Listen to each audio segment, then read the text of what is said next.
நமஸ்தே. ஸ்ரீ பரம்ஜோதி பகவதி பகவானின் இன்றைய அற்புதத்தை காண்போம். நான் ஒடிசா மாநிலம் புவனேஸ்வரைச் சேர்ந்த நிருபமா தாஸ்.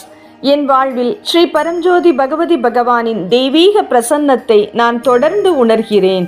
வாழ்க்கை பல கவலைகளையும் பதட்டங்களையும் அளித்தாலும் அவர்களின் தெய்வீக பாதுகாப்பின் கீழ் எல்லாம் சீராக நடந்தேறுகிறது. 1 முதல் டிசம்பர் 10, 2025 வரை குஜராத்திற்கு சென்றிருந்த பயணத்தின் போது என் சகோதரிக்கு உடல்நிலை மோசமாகி மருத்துவமனையில் அனுமதிக்கப்பட்டார். முழுமையாக சரணடைந்து அவரை தெய்வீக கமல பொற்பாதங்களில் சமர்ப்பித்து விட்டு நான் என் பயணத்தை தொடர்ந்தேன்.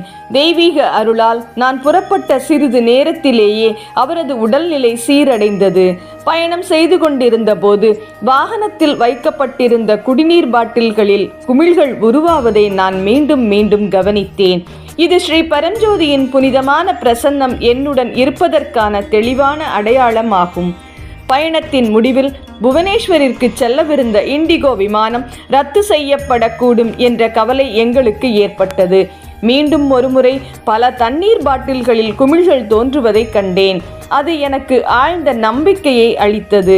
அதிசயமாக ரத்து செய்யப்படும் என்று எதிர்பார்க்கப்பட்ட விமானம் திட்டமிட்டபடி இயக்கப்பட்டது. நாங்கள் பாதுகாப்பாக வீடு திரும்பினோம்.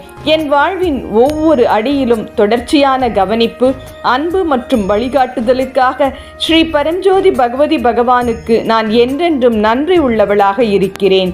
என்றென்றும் அவர்களின் தெய்வீக கமல பொற்பாதங்களில் சரணடைவேன்.